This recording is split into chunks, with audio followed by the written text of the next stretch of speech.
आज हम लोग पढ़ेंगे क्लास 11 का एक न्यू चैप्टर काइनेमैटिक्स। पहले समझेंगे कि काइनेमैटिक्स क्या है और इसका एलिमेंट क्या है, और फिर कुछ अच्छा सा इस पर न्यूमेरिकल बनाएंगे। तो देखो, काइनेमैटिक्स हम लोग किसको बोलते हैं? तो काइनेमैटिक्स बेसिकली फिजिक्स का वो ब्रांच है जो डील्स करता है किसी भी बॉडी को इन मोशन में डील करता है, ठीक है, लेकिन विदाउट कंसीडरिंग द फोर्सेस।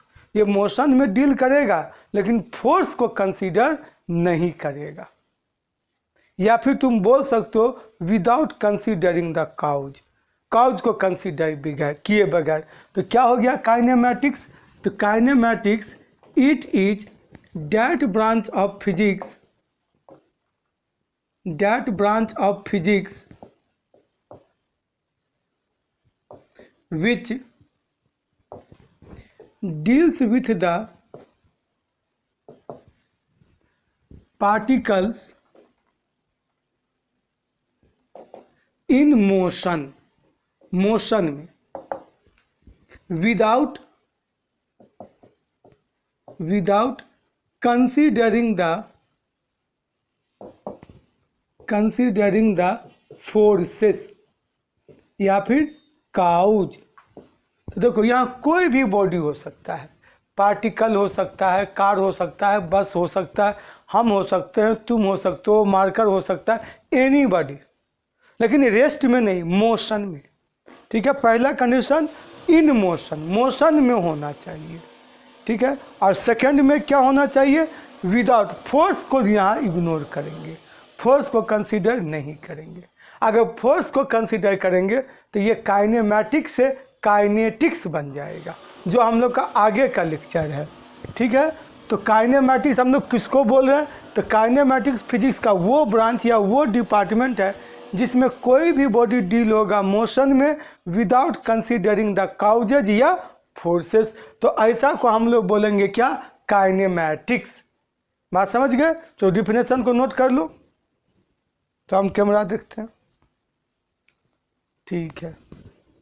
तो ये हो गया। इसके आगे इसका एलिमेंट क्या क्या होगा? एलिमेंट्स ऑफ काइनेमैटिक्स, यानी इसको जो हम लोग पढ़ेंगे तो किस पर बात होगा, क्या क्या चीज़ पढ़ेंगे, यही हमारा एलिमेंट कहलाता है काइनेमैटिक्स का। तो पहला इसमें होगा डिस्टेंस, सेकंड में यहाँ होगा डिस्प्लेसमेंट, और थर्ड में यहाँ होगा स्पीड, और फोर्थ में यहाँ होगा वेलोसिटी, फिफ्थ में एक्सेलरेशन, एटसेट्रा। यही सब इसका एलिमेंट रहता है। यानी distance, velocity, distance, displacement, speed, velocity, यही सब चीज़ लेके बात करेंगे। नहीं आएगा तो फोर्स नहीं आएगा। बात समझ गए? इसी सब को हम लोग एलिमेंट बोल देते हैं। तो आप पहले इस सब को हम लोग जानेंगे कि ये सब क्या चीज़ है, ठीक है। तो सबसे पहले हम लोग बात करेंगे डिस्टेंस और डिस्प्लेसमेंट पर। तो हेडिंग लगाओ डिस्टेंस।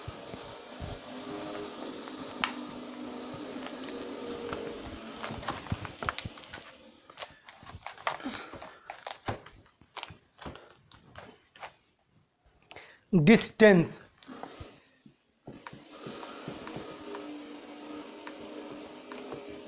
तो देखो डिस्टेंस हम लोग किसको बोलते हैं? डिस्टेंस, तो डिस्टेंस को हिंदी में हम लोग दूरी बोल देते हैं।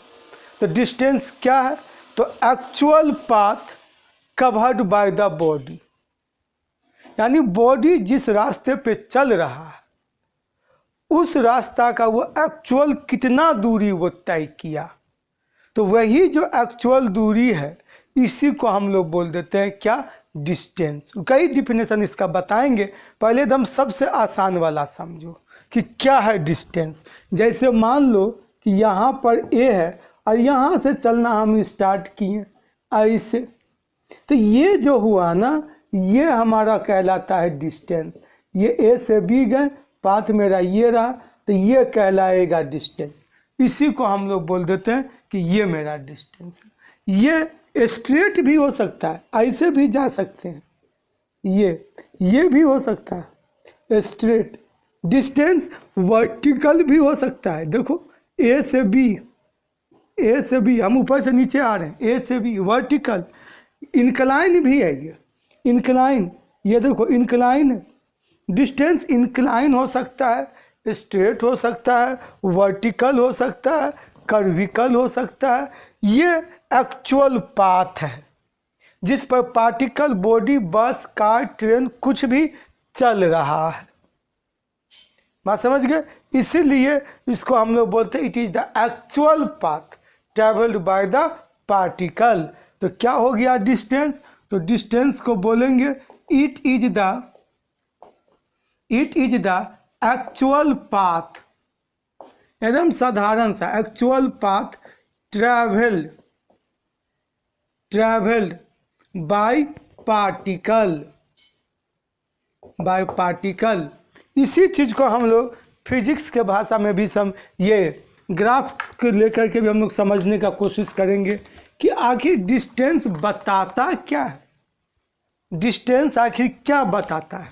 ये तो देखो ये मेरा एक ग्राफ है, ये ग्राफ हो गया, एक्स एक्सिस हो गया और ये हो गया वाई एक्सिस, ये हो गया ओरिजिन। यहाँ पर अगर ले लिए तो अगर मेरा ओरिजिन रेफरेंस है, अब पार्टिकल यहाँ पर पी पर है, तो डिस्टेंस इसका पोजीशन बताएगा। बात समझ गए? डिस्टेंस रियल में पोजीशन को बताता है। क्या तो इसको इसके अनुसार अगर तुम लिखोगे तो क्या होगा? तो इट गिव्स द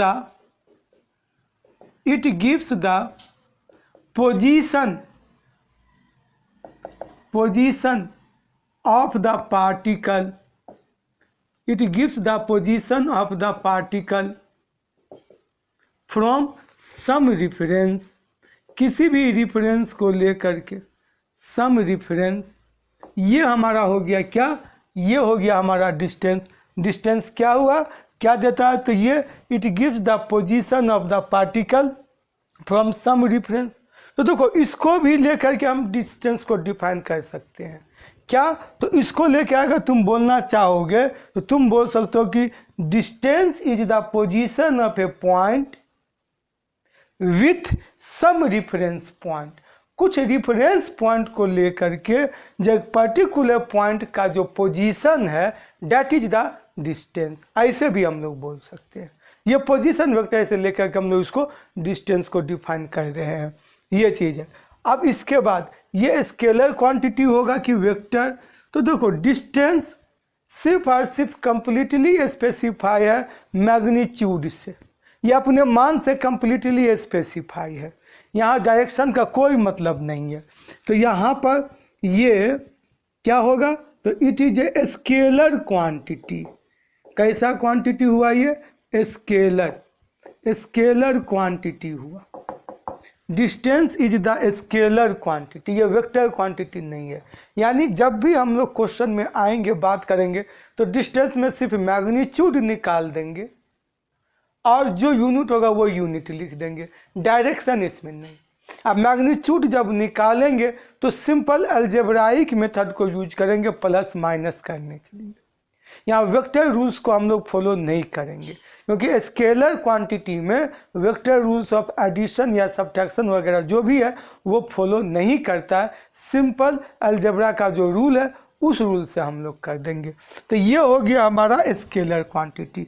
नेक्स्ट इसमें क्या है? तो नेक्स्ट इसमें आ जाएगा इसका यूनिट, SI यूनिट इसका क्या होगा?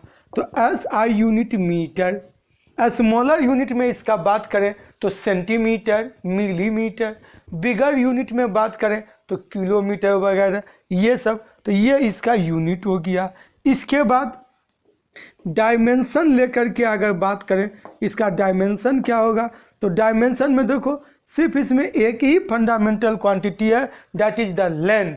डिस्टेंस लेंथ है, बात समझिए। डिस्टेंस क्या है? लेंथ है। डिस्टेंस इज द लेंथ, ठीक है। तो यहाँ पर m का पावर यानी मास का पावर तो 0 हो जाएगा, लेंथ का पावर 1 हो जाएगा, t का पावर 0। तो ये इसका हो जाएगा डायमेंशन। बात समझ गए? डिस्टेंस जब भी हम लोग तो कहीं ना कहीं स्टार्टिंग पॉइंट होगा और एंड पॉइंट भी होगा। ये देखोगे स्टार्टिंग पॉइंट और एंड पॉइंट इसी के बीच में हम लोग को लेना है कि एक्चुअल पार्टिकल किस पाथ से गया है। हर जगह स्ट्रेट लाइन नहीं खींच देंगे, बात समझ गए। तो ये हो गया डिस्टेंस के बारे में। अब हम लोग नेक्स्ट जो इसका जो है वो है डिस्प्लेसमेंट। तो डिस्प्लेसमेंट पे बात करेंगे, तो जल्दी से इसको नोट डाउन कर लो।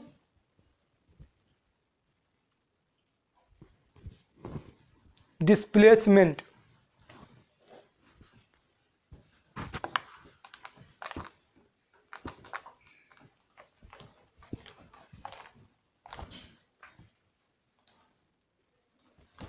इसको अभी रहने देते हैं।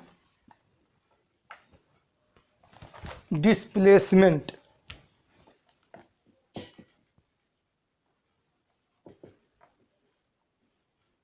ये, अब डिस्प्लेसमेंट क्या है तब समझेंगे कि डिस्टेंस और डिस्प्लेसमेंट में क्या रिलेशन है। तो देखो डिस्प्लेसमेंट क्या है, एकदम सिंपल सा एग्जांपल ले करके, मान लो पार्टिकल P के पास है, पार्टिकल Q के पास है, पार्टिकल P से Q के पास इस रूट से गया, ये है पार्टिकल का जाने का रास्ता। इस पार्टिकल का जो पोजीशन ओरिजिन से ये है और इसका पोजीशन हो गया ये, इसको OP वेक्टर भी तुम बोल सकते हो, इसको OQ वेक्टर, ये ठीक है। तो डिस्प्लेसमेंट तो दो पोजीशन के बीच का जो शॉर्टेस्ट डिस्टेंस होगा ना, दैट इज द डिस्प्लेसमेंट। क्या याद रखेंगे कि displacement is the shortest distance between two point या बिटवीन टू पोजीशन या बिटवीन टू स्टेशन, ये चीज़ है। तो ये हमारा हो गया क्या, शॉर्टेस्ट डिस्टेंस। तो हमेशा स्ट्रेट लाइन से ही ना मिलेगा, तो ये हमारा हो गया क्या चीज़, यहाँ पर हो गया डिस्प्लेसमेंट। देखो ये जो हम लाइन ड्रॉ कर रहे हैं ना, P से Q, ये एरो बना करके इसको बोलेंगे डिस्प्लेसमेंट। लेकिन ये जो कर्विकल है ना, ये है डिस्टेंस, ये डिस्टेंस है ना कि ये डिस्प्लेसमेंट, ये डिस्टेंस। और ये जो है ना, ये हो गया डिस्प्लेसमेंट। याद रखो डिस्प्लेसमेंट कर्विकल नहीं हो सकता है, ये इंक्लाइंड भी हो सकता है, वर्टिकल भी हो सकता है, हॉरिजॉन्टल भी हो सकता है, लेकिन स्ट्रेट होना चाहिए। तुम जैसा भी बनो, इसको कभी भी कर्विकल तुम नहीं बना सकते हो, क्योंकि तब फिर ये शॉर्टेस्ट डिस्टेंस नहीं रहेगा, बात समझे। तो ये हमारा है डिस्प्लेसमेंट PQ, बात ये हो गया। तो देखो यहाँ पर इसका हम 2-3 तरीका से हम इसको डिफाइन करते हैं।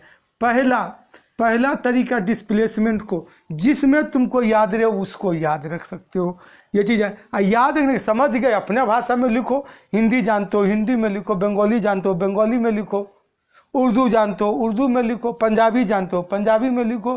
फिजिक्स नहीं बदलेगा, बात समझ गए, फिजिक्स एज इट इज रहेगा। तुमको जिस लैंग्वेज में आसान था उस लैंग्वेज में लिखो, अपना वर्ड सब यूज करो। ये है तो क्या है पीक, ये डिस्प्लेसमेंट। तो इट इज द शॉर्टेस्ट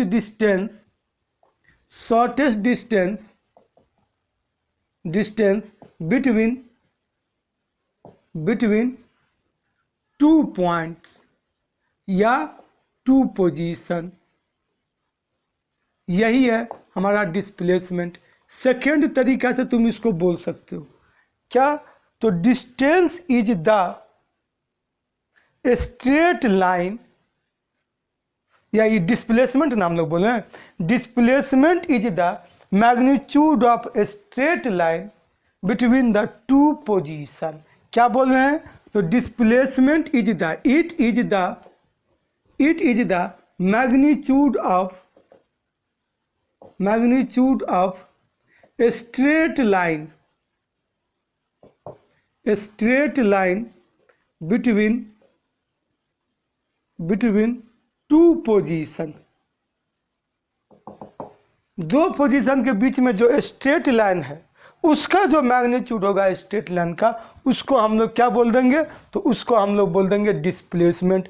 देखो यहाँ पर अगर तुम स्ट्रेट लाइन का मैग्नीट्यूड निकालोगे तो क्या आएगा, यही आएगा displacement. Length of the straight line is called displacement. Length of the straight line between two point is called displacement. फिर से बोल देते हैं, length of the straight line between two point is called displacement. ऐसे याद रखो। तीसरे तरीका से तुम आगे बोलना चाहता है तो लो, तीसरा तरीका क्या हो सकता है, कैसे बोल सकते हैं? तो it is the difference of two position. क्या है? तो इट इज़ द डिफरेंस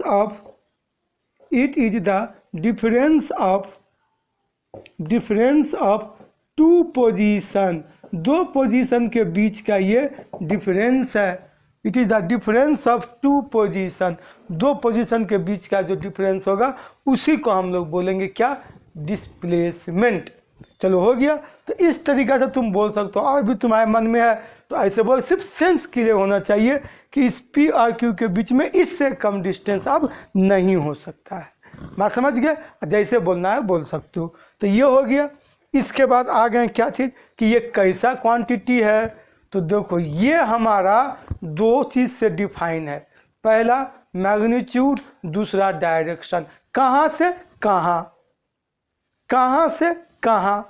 तो कहाँ मतलब यहाँ P हो गया, P से Q, P से Q, तो ये डायरेक्शन, P से Q डायरेक्शन। दूसरा कितना, तो पी क्यू का मैग्नीट्यूड, ये लेंथ ऑफ द लाइन, ये मैग्नीट्यूड। तो ये हमारा क्या कहला रहा है, यही कहला रहा है मैग्नीट्यूड और डायरेक्शन। ये दो चीज़ इसको चाहिए कंप्लीटली स्पेसिफाई करने के लिए। पहला चीज़ क्या चाहिए, पहला डायरेक्शन, दूसरा मैग्नीट्यूड, या पहला मैग्नीट्यूड तो दूसरा डायरेक्शन। यानी डिस्प्लेसमेंट को कंप्लीटली स्पेसिफाई करना है तो तुमको दो चीज़ का रिक्वायरमेंट हुआ, पहला ये मैग्नीट्यूड का और दूसरा डायरेक्शन का। तो मतलब क्या हो गया, it is a vector quantity. कैसा quantity, it is a vector quantity. ये एक वेक्टर क्वांटिटी है, एक वेक्टर क्वांटिटी है, ठीक है। यानी displacement is the vector quantity. हो गया। इसके बाद इसका SI यूनिट, SI यूनिट, तो SI यूनिट इसका हो जाएगा मीटर, ठीक है। इसके बाद डायमेंशन, डायमेंशन, तो डायमेंशन इक्वल टू क्या हो जाएगा, तो डायमेंशन हो जाएगा, देखो इसमें भी तो सिर्फ लेंथ ही है तो वही डायमेंशन रहेगा जो डायमेंशन डिस्टेंस का है, L का power 1 that is the dimension. बात समझ गए। इसके बाद सिंबल, तो सिंबल तुम्हारे ऊपर में है, ABCD में 26 अल्फ़ाबेट है, कुछ भी लो, जनरली D लेते हैं, चलो हम कैपिटल D लिए, लेकिन चूंकि ये वेक्टर क्वांटिटी है तो एगो एरो दे देंगे। ये हो गया हमारा इसका सिंबल। बात समझ गए। Vector D, small d, S या X, ये दो तीन चीज़ को ज़्यादा हम लोग यूज करते हैं, बाद बाकी तुम और भी चीज़ यूज कर सकते हो जो तुम्हारे मन में है। बात समझ गए। तो ये हमारा हो गया डिस्प्लेसमेंट के बारे में। अब सुन लेते हो, थोड़ा सा देख लो कि आखिर डिस्टेंस और डिस्प्लेसमेंट में रिलेशन क्या है। क्या दोनों हमेशा इक्वल, या हमेशा डिस्प्लेसमेंट ज़्यादा या डिस्टेंस ज़्यादा, कौन ज़्यादा कौन कम, थोड़ा सा देख लेते हैं बात। तो इसी को देखो ना, P से Q हम चल रहे हैं तो ये जो पाथ जो है ये इसका लेंथ ज़्यादा होगा या ये सीधा वाला का लेंथ ज़्यादा होगा। तो P से Q चल रहे तो ये कर्विकल का जो है लेंथ ज़्यादा होगा। ऐसे भी इमेजिन करो ना, ये यहाँ से A से लेके B तक हम 1 पाथ से जा रहे हैं, ये 2 पाथ से, ये तीनों पाथ से चल के जा रहे हैं या और एगो पाथ बनाना तो बना लो। ये चौथा पाथ हो गया, देखो चौथा पाथ। तो इसमें देख रहे हैं डिस्टेंस, पहला पाथ से ये हुआ, दूसरा पाथ से ये हो गया, ये सेकंड पाथ से डिस्टेंस, तीसरा पाथ से ये डिस्टेंस, चौथा पाथ से ये डिस्टेंस। और डिस्प्लेसमेंट अगर पहला पाथ फॉलो कर रहे हैं तो हमारा A से B ही, हमारा ये सीधा ही डिस्प्लेसमेंट होगा। अगर दूसरा पाथ भी फॉलो कर रहे हैं तब भी हमारा A से B ही डिस्प्लेसमेंट होगा, तीसरा भी फॉलो कर रहे हैं तब भी A से B ही डिस्प्लेसमेंट होगा, चौथा भी फॉलो कर रहे हैं तब भी डिस्प्लेसमेंट A से B ही होगा। और ये चारों पाथ में सबसे छोटा पाथ, स्मॉलेस्ट का पाथ है B, जो कि डिस्प्लेसमेंट हमारा कहला रहा है। तो यहाँ से देखने से, ये चारों पाथ को देखने से ये तो क्लियर हो गया कि डिस्टेंस कभी भी डिस्प्लेसमेंट से छोटा नहीं होगा। क्या क्या आया क्लियर, पहला को देखें, तीसरा को देखें, चौथा को देखें, क्या चीज़, डिस्टेंस ग्रेटर देन डिस्प्लेसमेंट, ये आया। लेकिन दूसरा को जब देख रहे हैं तो इसमें डिस्टेंस और डिस्प्लेसमेंट दोनों इक्वल है, यानी सेकेंड से जो है ये बराबर भी हो रहा है। तो हम लोग बोल सकते हैं कि distance is always greater than या equal to displacement. Equal to कब होगा, जब पाथ स्ट्रेट होगा। इक्वल टू कब होगा, जब पाथ स्ट्रेट होगा। फिर से एक बार बोलो, इक्वल टू कब होगा, जब पाथ स्ट्रेट रहेगा। ग्रेटर कब होगा डिस्टेंस, तो जब पाथ कर्विकल होगा।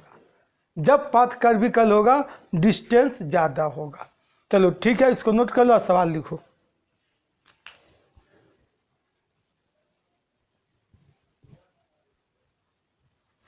मिटा दें, तो यही हुआ relation, distance greater than equal to displacement.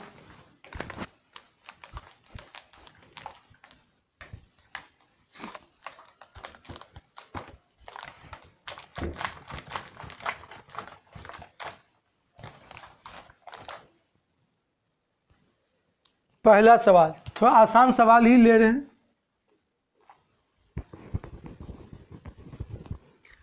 A child moving, a child move, ऐसे लिखो, a child moves from A to B on a semi circular track,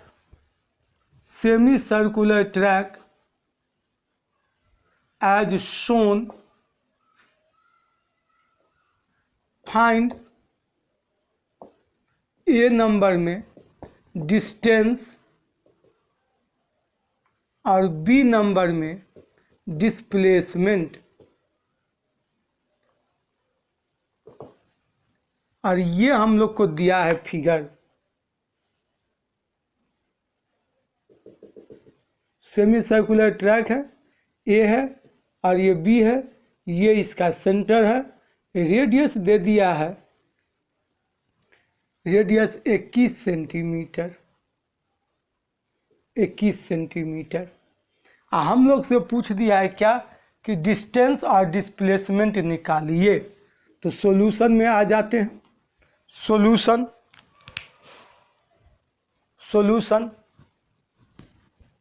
सबसे पहले डिस्टेंस पूछा है, तो डिस्टेंस इक्वल टू, डिस्टेंस क्या होगा, तो एक्चुअल पाथ ना, सेमी सर्कुलर है एक्चुअल पाथ, तो एक्चुअल पाथ तो ये है, इसको कहीं पर सी बोल दो, चलो लेके सी यहाँ। तो distance equal to actual path A C B है, तो ए सी बी। अब ए सी बी क्या है, तो लेंथ ऑफ सेमी सर्कल, तो सर्कमफ्रेंस होता है फुल सर्कल का 2 पाई आर, तो सेमी सर्कल का सर्कमफ्रेंस पाई आर, तो यहाँ पर हो जाएगा पाई इंटू आर। आर कितना दिया हुआ है, तो 22 ये 21 सेंटीमीटर तो हो गया। तो यहाँ पर इसको लिख सकते हैं 22/7 इंटू 21 सेंटीमीटर 3, तो 66 सेंटीमीटर। ये हो जाएगा क्या, डिस्टेंस। डिस्प्लेसमेंट क्या होगा, तो डिस्प्लेसमेंट बोले हैं किसको, शॉर्टेस्ट डिस्टेंस को, तो displacement equal to A O B. तो ए ओ बी मतलब ये कितना के बराबर है, तो ये यहाँ से यहाँ तक हो जाएगा आर, और ये भी यहाँ से यहाँ तक हो जाएगा आर। तो आर प्लस आर, आर है 21 प्लस 21 42 सेंटीमीटर। तो ये हो गया क्या चीज़, डिस्प्लेसमेंट। ये डिस्टेंस, ये डिस्प्लेसमेंट, डिस्टेंस और डिस्प्लेसमेंट दोनों हम लोग का निकल गया। इसके बाद नेक्स्ट सवाल, जल्दी से इसको नोट कर लो। चलो मिटाते हैं।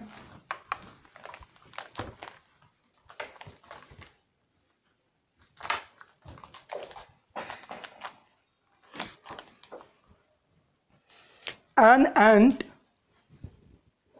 an ant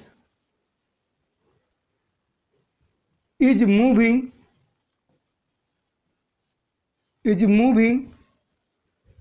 on a sweet box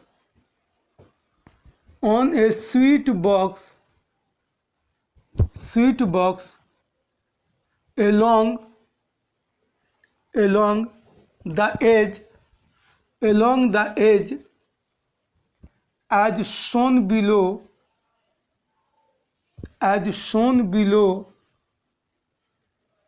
Find the distance and displacement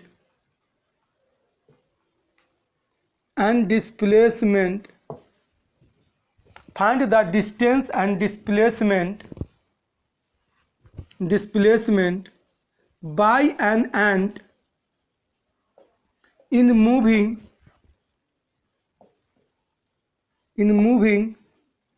from P to Q। देखो स्विच बॉक्स जो दिया हुआ है वो स्विच बॉक्स इस टाइप का दिया हुआ है।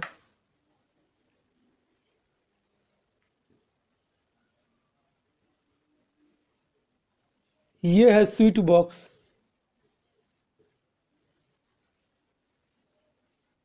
ये है स्विच बॉक्स, ठीक है। ये स्विच बॉक्स है, ये साइड भी ए है, ये भी ए है, ये भी ए है।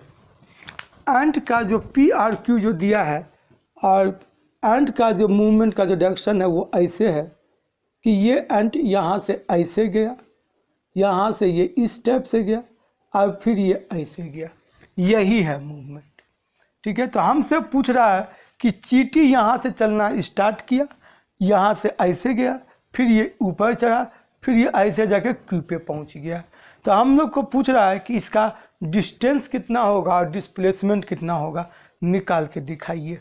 वही कंसेप्ट पे बात होगा, कंसेप्ट चेंज नहीं होगा, बात समझे। सॉल्यूशन कंसेप्ट को पकड़ के रखो, क्या है तो सॉल्यूशन में सबसे पहले डिस्टेंस, तो डिस्टेंस इक्वल टू क्या बोला गया है, it is the actual path. Distance is the actual path, याद है, distance is the actual path. चलो देखते हैं, तो एक्चुअल पाथ मतलब चींटी यहाँ से चलना चालू किया, यहाँ से ऐसे चला, यहाँ पे आ गया, यानी ये ए डिस्टेंस चला, यहाँ से यहाँ ए आ गया, फिर चींटी जो है यहाँ से मुड़ करके ऐसे गया तो यहाँ तक पहुँच गया। तो ये डिस्टेंस और ये दोनों तो बराबर ही ना होगा, तो यहाँ पर फिर ए डिस्टेंस चल दिया, फिर इसके बाद यहाँ से ये ऐसे गया तो ये भी हमारा ए दिया हुआ है, तो ये भी तो क्यूब है तो सेम डिस्टेंस हो जाएगा, तो ये हो गया a, that is equal to 3a। कहाँ हार्ड है, फिजिक्स को झूठ मूठ का हम लोग बदनाम करते हैं कि ये हार्ड है, नहीं, फिजिक्स बहुत आसान है, सीखो इसको, सीखो, सीखने का कोशिश करो, रटने उठने का कोशिश नहीं किया करो। डिस्प्लेसमेंट, अब डिस्प्लेसमेंट क्या बोला गया है, तो शॉर्टेस्ट डिस्टेंस। इमेजिन करो कि शॉर्टेस्ट डिस्टेंस इसका कौन सा होगा, शॉर्टेस्ट डिस्टेंस रेड मार्क कर लेते हैं, शॉर्टेस्ट डिस्टेंस, तो ये डिस्टेंस तो ऐसे शॉर्टेस्ट नहीं होगा, क्या बोला गया है, स्ट्रेट लाइन शॉर्टेस्ट डिस्टेंस। तो पी और क्यू को लो और एक स्ट्रेट लाइन से जोड़ दो, लो जोड़ दिए स्ट्रेट लाइन से, ये क्या ये क्यूब का डायगोनल नहीं हो जाएगा, हो जाएगा, ये क्यूब का डायगोनल ही होगा, ये क्यूब का डायगोनल होगा। क्यूब का डायगोनल का लेंथ याद है, डायगोनल का लेंथ, तो diagonal of a cube equal to होता है √3 इंटू ए, ये होता है डायगोनल। नहीं जानते हो, चलो कोई दिक्कत का बात नहीं है, यहाँ देख लेते हैं, क्यूब ऐसे करके ही ना होता है, ये डायगोनल कितना होगा, तो ये ए है, ये ए है, तो ये तो आसानी से √2a सब कोई जानते हो, ठीक है।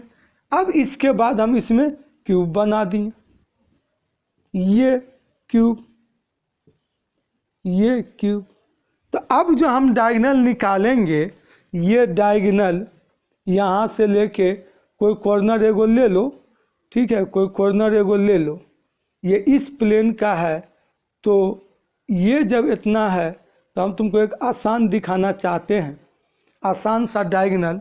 देखो तो हम ये डायगोनल निकालना चाहते हैं, ये डायगोनल। तो इस डायगोनल का मान हो गया कितना, √2a, नीचे वाला ये स्क्वायर के कारण, और ये है हमारा a। तो दोनों को अगर पाइथागोरस थ्योरम से अगर ऐड कर दें तो डायगोनल इक्वल टू हो जाएगा, ऐसे समझ लो डायग्राम, ये हो गया क्या, √2a, और ये हो गया a, और ये हो गया डायगोनल, ऐसे या नहीं, तो जैसे बनाए हैं वैसे। ये हो गया डायगोनल, ये हो गया a, और या नीचे वाला बेस का हो गया a√2, ये हो गया ऐसे। ये कॉर्नर से ये कॉर्नर डायगोनल, बेस वाला का डायगोनल a√2, इसमें हाइट। अब इसको लेके पाइथागोरस लगा दो, तो diagonal equal to √a² plus a√2 का स्क्वायर। तो देखो तो ये a² प्लस 2a², तो 3a² हो जाएगा अंडर रूट में, तो ये √3a, √3 याद रखो, ये तो एकदम बेसिक सा चीज़ है, √3a हो गया। ये हमारा आ गया डायगोनल को लेकर के, तो क्या हो जाएगा, डिस्प्लेसमेंट शॉर्टेस्ट डिस्टेंस हो जाएगा √3a, तो ये हो गया। चलो नेक्स्ट सवाल लिखो, next problem, find the displacement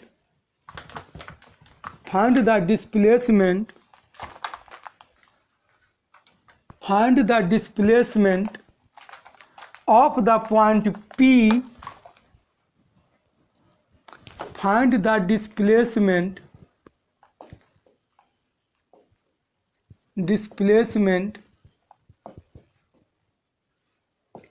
of the point P on a wheel as shown below,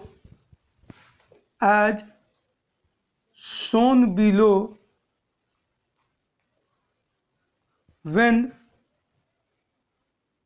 wheel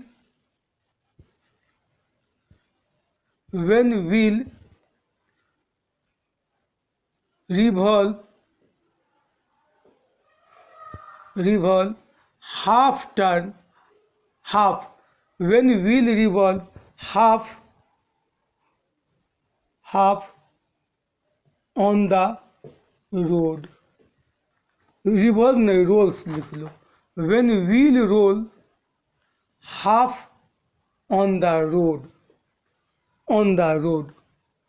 यानी हम लोग को ये इसमें डायग्राम दिया हुआ है कि ये एक व्हील है, ये इसका पॉइंट P है जो रोड के टच में है, ये पॉइंट P है, ठीक है। आप पूछ रहा है कि इस पॉइंट P का अब डिस्प्लेसमेंट निकाल के दिखाइए जब ये रोड पर हाफ टर्न करेगा, हाफ।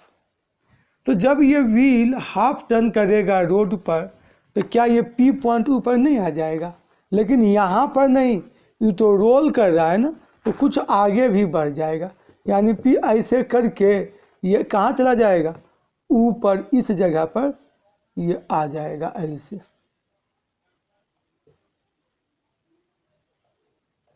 ये थोड़ा सा व्हील ठीक से नहीं बन पा रहा है, ये तो यहाँ पे आ गया अब P पर, ठीक है। रेडियस इसका R दिया हुआ है, ये व्हील का सेंटर हो गया। तो मोशन तो ऐसा ही ना होगा, रोलिंग मोशन ऐसे करके चला गया, कहाँ से कहाँ, P पर। तो हमसे पूछ रहा है डिस्प्लेसमेंट, स्ट्रेट लाइन से ज्वाइन कर दो ना, स्ट्रेट लाइन से इसको सीधी ज्वाइन कर दो, तो यही हुआ डिस्प्लेसमेंट। यहाँ से यहाँ नहीं, P यहाँ नहीं है, इसीलिए बोले थे ना कि डिस्प्लेसमेंट इंक्लाइन भी हो सकता है, वर्टिकल भी हो सकता है, हॉरिजॉन्टल भी हो सकता है, लेकिन स्ट्रेट, कर्विकल नहीं, ठीक है, स्ट्रेट। तो ये गलती से इसको मत जोड़ देना, नहीं वो गलत है, ये है डिस्प्लेसमेंट, P डैश दे दिए, ठीक है, पी पी डैश, ये हो गया। अब ये जो हाइट है इसको कैसे निकालोगे, तो देखो तो ये क्या है, ये हमारा आर आर नहीं है, ठीक है।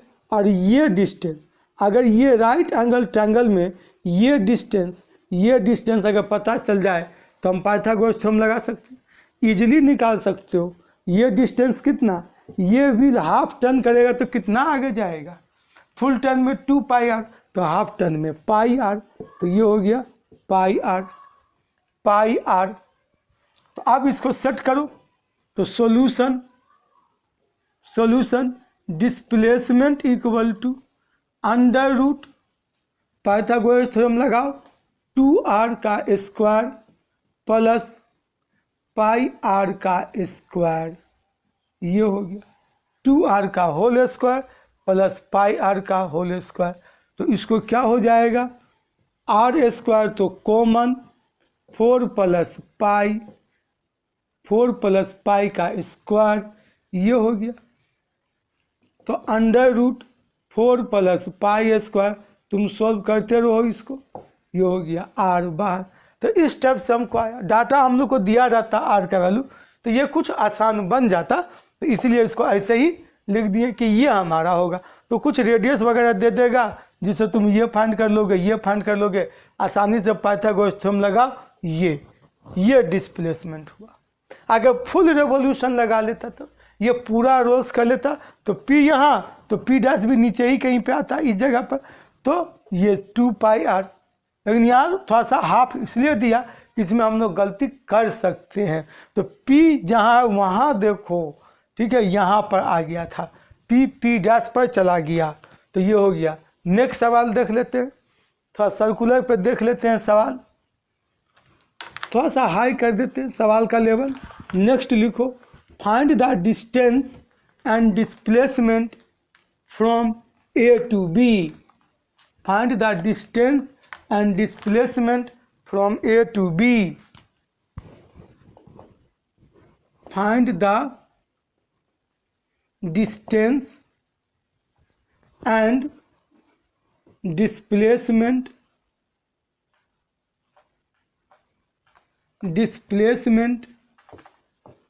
from A to B। ये दिया हुआ है डायग्राम,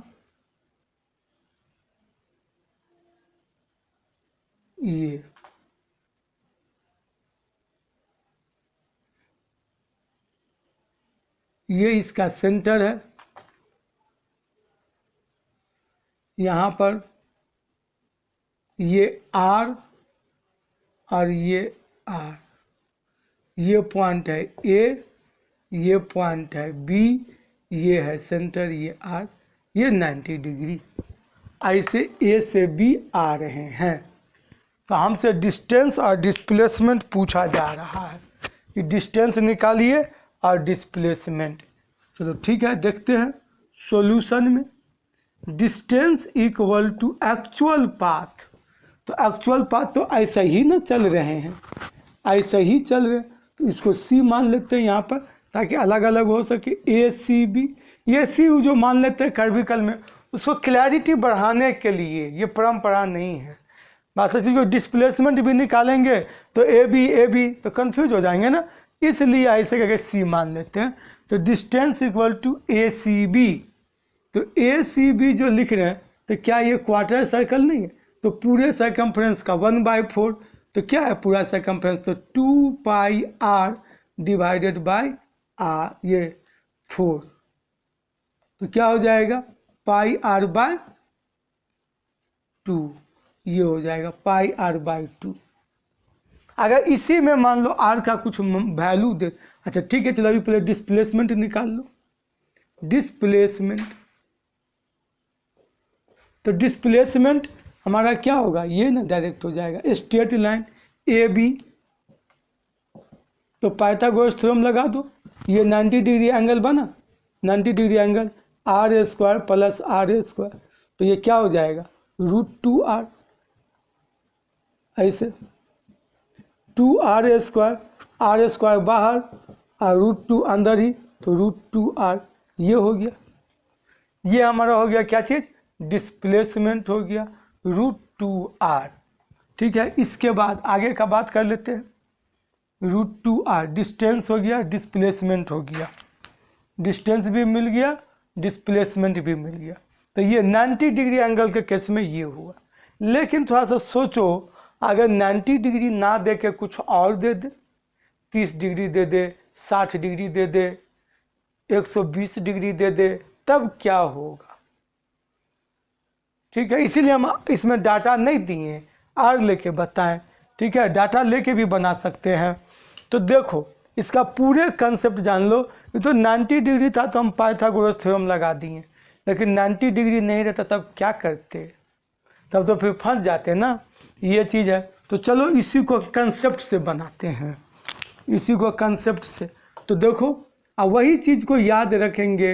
ये एंगल को मान लिए थीटा, थीटा एंगल मान लिए, इसका कंसेप्ट,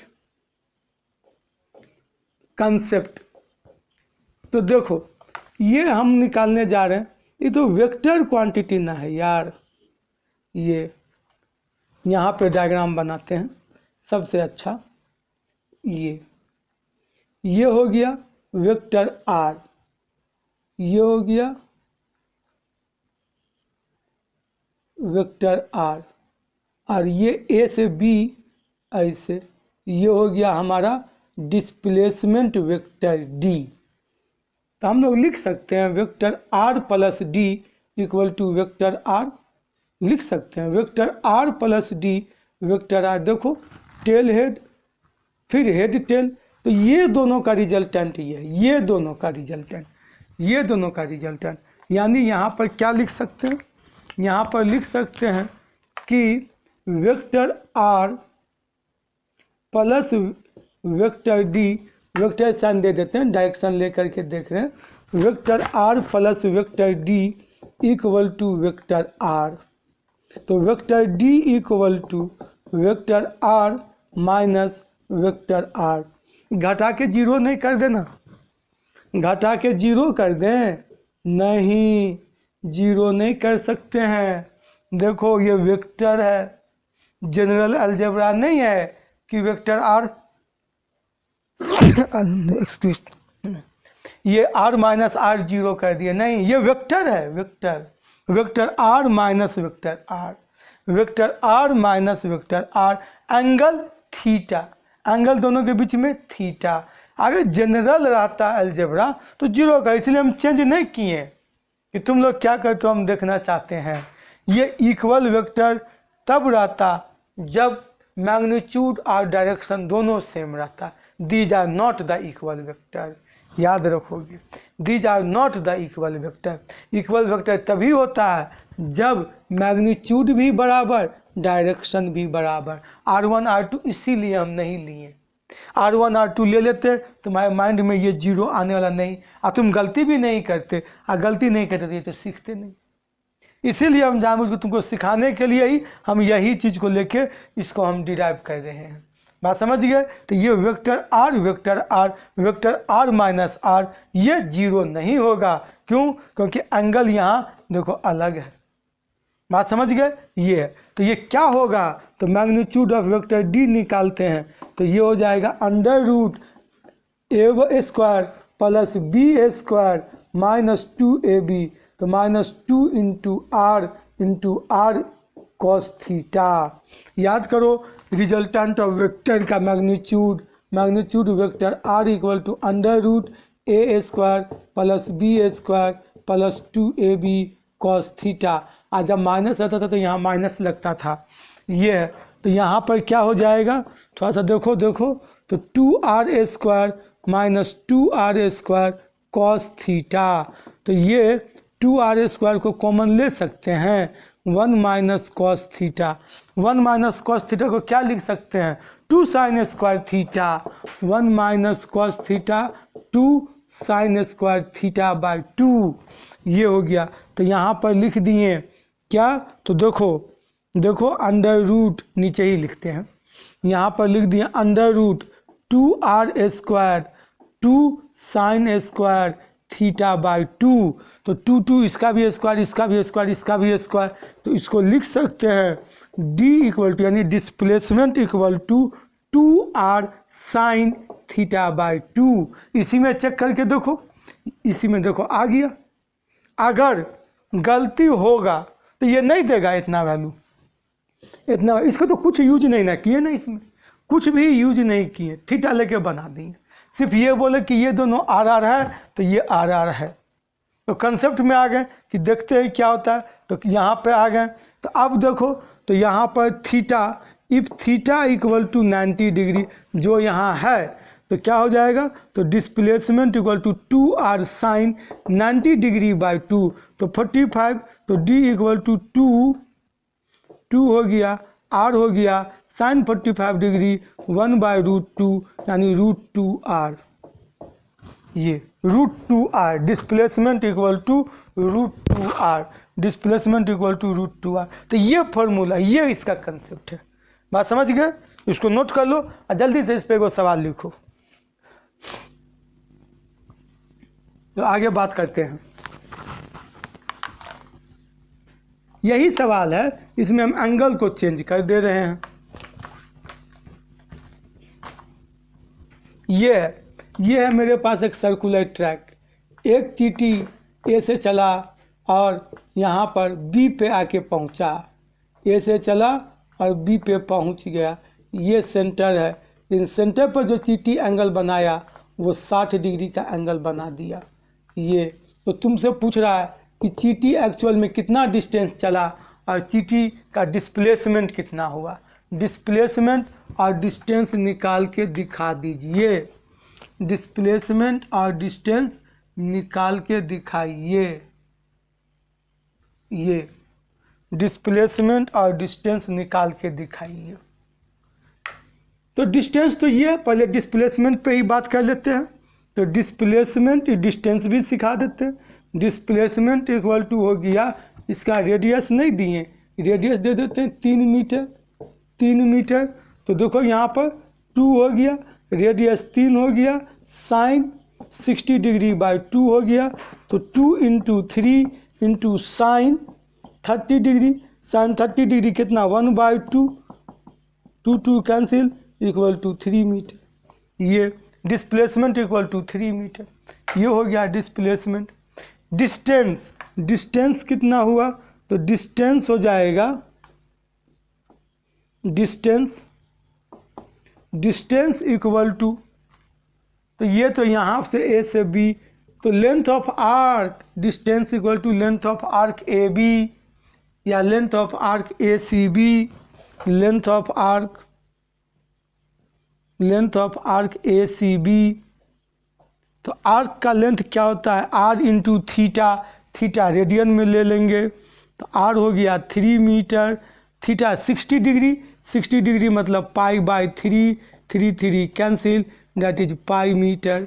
ये तो नेक्स्ट हम लोग बात करेंगे अगला एलिमेंट स्पीड पे, वेलोसिटी पे, ठीक है। तो बहुत जल्द मिलते हैं नेक्स्ट लेक्चर में स्पीड और वेलोसिटी के साथ।